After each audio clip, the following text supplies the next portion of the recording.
What's up, guys? In this video I'm going to be going over my favorite Doom Tower progression team I've ever put together, and in fact it's the only one I've ever put together that's actually worked. With this team I managed to clear last rotation and this rotation, all the Doom Tower waves. I'll go over it in a little bit, but I just want to showcase this wave in particular because I think if you try this team, this is a wave that will give you trouble. Because of the mechanics of the enemy team or the enemy's champions involved. First of all, you have Pixneal, who has a chance to redirect freezes you try to place with Yakarl to herself, and then once she does that, she will cleanse the freezes off of herself at the start of her turn.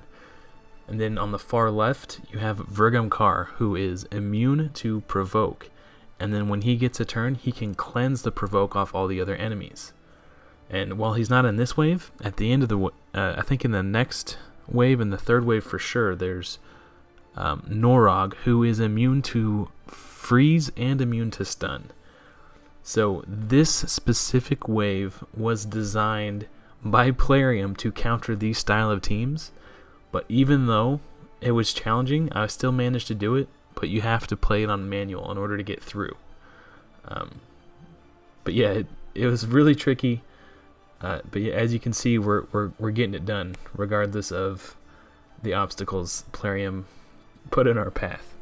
And in this wave, there are two Yakarls, so provokes are even less fruitful here. Unfortunately, there I whiffed with the Scyl stun, and there Yakar was cleansing the provokes and putting a shield and increased defense. But it is very tricky. I'm not gonna lie to you. But this, aside from this specific wave, there weren't really any waves that gave me a lot of trouble other than the triple Sifi double rotos wave, and I'll show that one next. And don't get too hung up on the exact champions that I'm using. This is a very versatile team. As long as you have your Visix the Unbowed, Yakarl the Scourge, and Scyl of the Drakes, all you really need to fill in the gaps are any speed champion and an HP burn champion. The reason I'm using Walking Tomb Drang is simply because he's my best HP burn champion. If you've got Sissy of Flametongue, use her. She'll do the job just fine. Even if you have to settle for Yakarl the Scourge, the free Doom Tower normal secret room champion, he will also do the job just fine. Any HP burn champion will suffice as your primary damage dealer for this team. For me personally, my Visix, her A2 isn't fully booked, so that means I'm not going to be able to maintain 100% uptime on the AoE decreased speed on the enemies.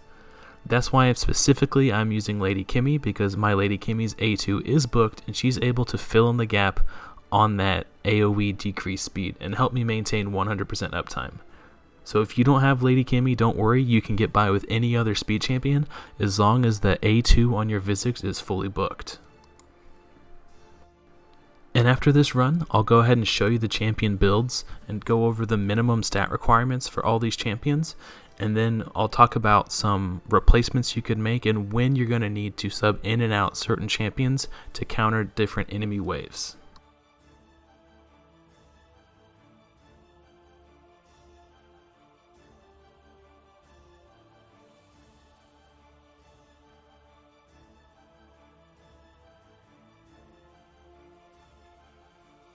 This final wave with the 3 Norog was definitely the most challenging. Having 3 enemies who can only be crowd controlled, specifically by your provoke, was really hard, but as you can see there, I'm using Yakarl's A2 for the turn meter steal as a means of keeping them locked down and taking turns.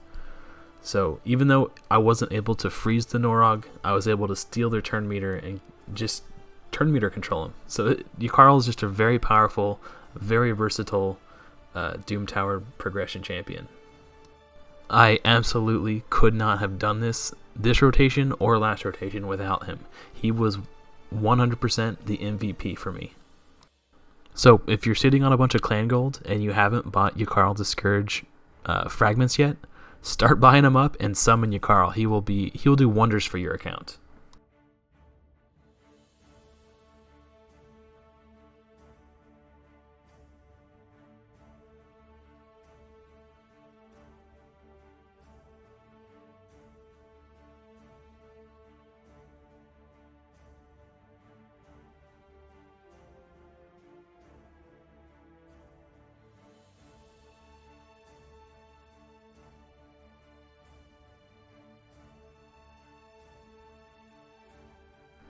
And there we go. Not exactly a speed run, but a win's a win.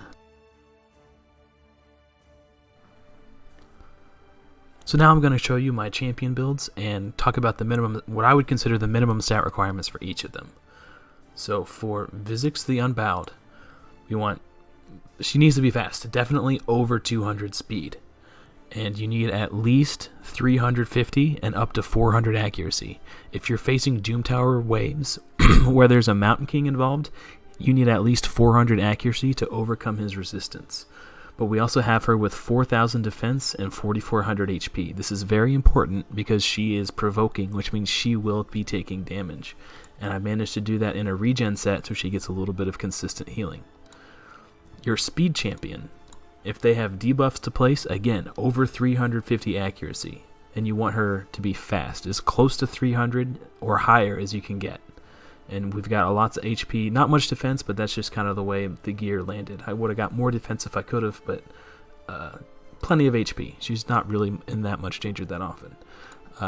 Whoever your HP burn champion is, obviously they'll need accuracy, but Walking Tomb Drang just doesn't, because his kit is awesome.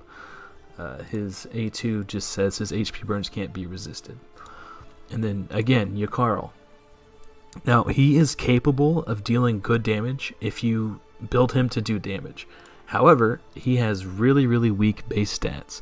892 base defense and 1600 base HP means he's incredibly squishy, and he won't do his job if he's dead on the floor.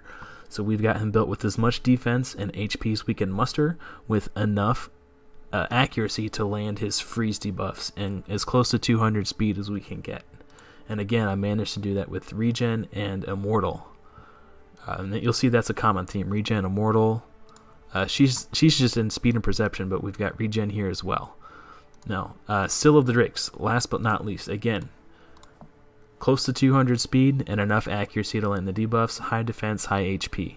Okay, that's really all that matters. We don't need to worry about damage on any of these champions because HP burn is our primary source of damage. Now, if you're facing Torment waves, unless you have like 400 resistance built onto all your champions, you need a champion who can do a 2-turn block debuffs. Okay, I'm using Duchess because she happens to be the best one that I have, and really the only one I have built.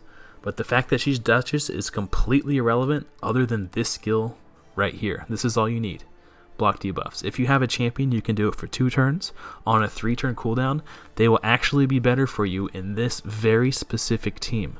The reason being is because all the enemy teams are completely locked down with crowd control the entire fight. So the fact that she's got this awesome passive that reduces AoE damage is pretty much irrelevant. Most enemies are just going to be using their A1s to attack your Visix, and most of the time they're going to be frozen down or stunned, so they can't attack anyway. So when you do need to bring in your block debuffs champion, I usually slot her in the Scyl of the Drake slot. Scyl comes out, Duchess comes in, and then we just rely on Visix and Yakarl to lock the enemies down. If you're struggling to reach the magic number of 350 in your champion builds for accuracy, a couple of things that you can do is: number 1, build your Great Hall and focus accuracy all the way up to 10 on all of these. It'll go a long way towards helping you get that accuracy into your champion builds. And secondly, the tier 6 mastery from the support tree Eagle Eye, another 50 here, goes a really long way towards helping you reach that. And you can see I've got it here on Visix and my Lady Kimmy. Now it's time for the infamous triple Sifi double rotos wave. This is where my Phoenix comes into play. But really, any block revive champion will do the job here. If the best you have is Armiger, just use Armiger. I hate to say it, but he'll do the job. Like, you just need someone who can kill the Sifis and keep them dead. Also, but Phoenix is just super clutch. As you saw, the Sifi on the far left broke free of the freeze due to her passive, which she has a 40% chance to do, and then tried to use Whirlwind Romance, but Phoenix had placed block buffs on all enemies, effectively annulling the entire move altogether. And as long as there is a Sifi alive, Rotos cannot be crowd controlled. Sifi's passive will cleanse all debuffs from Rotos at the start of each of his turns.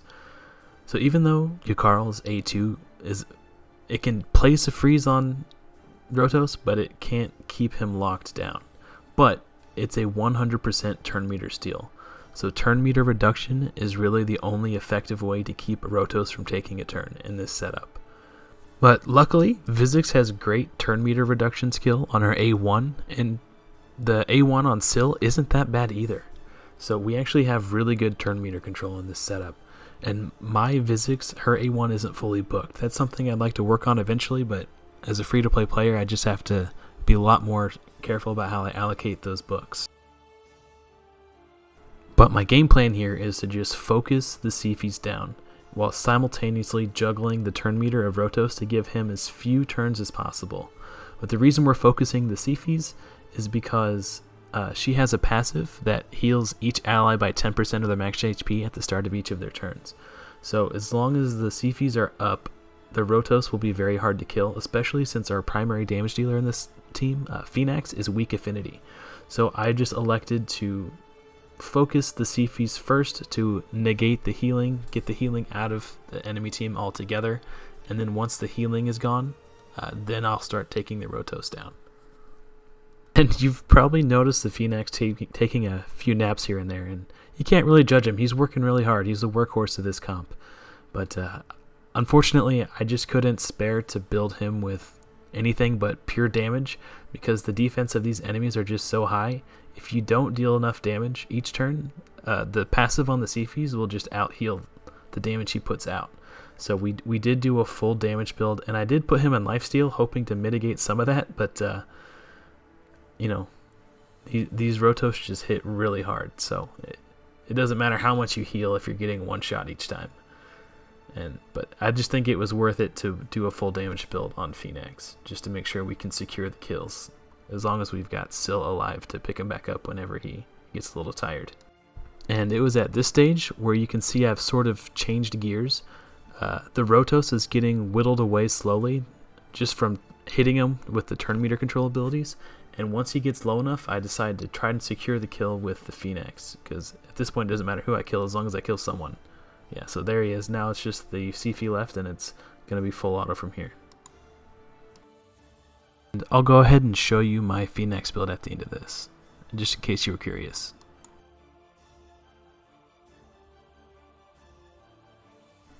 So here he is in all his bare-chested glory. We've got him in lifesteal and perception, with 219% crit damage, lacking 3% crit rate. I know, but 4k attack. He's only got 285 accuracy. I cheated a little bit. My Lady Kimmy, or I guess everyone's Lady Kimmy, has an increased accuracy buff, so I leaned into that just so I can try to squeeze some more damage into his kit, because like I said, I really did need for him to hit hard to secure those kills. Aside from those waves, the only other champion that was an issue for me with this team was the Dark Elhain waves. But if you're having trouble with those, just sub out Yakarl for another champion who has an AoE crowd control ability on a very short cooldown. Me personally, I use Joffred Brassclad. He's got a AoE stun with a 100% chance to land on a 3-turn cooldown, and in addition, he has a chance to place Provoke on his A1. But if you don't have anyone this fancy, honestly, good old-fashioned Gnarhorn will do the trick. I love this champion, and I used him a ton for the progression on this account. So, I mean, I know he's just a rare, but he's got an AoE Provoke on a 3-turn cooldown with a 100% chance to land. He's really good, and he's really reliable. This team has carried me through 2 Doom Tower hard rotations so far, and I'm confident it will get me through the 3rd one once it comes. If you're struggling with Doom Tower hard progression, I highly recommend you build this team. And the beauty of it all is, you can build it using free to obtain champions. Anyway, that's going to be all for this one. If you enjoyed the video and found it helpful, consider giving a like. Doing so will help other players like yourself find this video in the future. And if you'd like to see more of my videos, consider subscribing, because I have new videos coming every week. Thanks for watching, everyone, and until next time, happy raiding.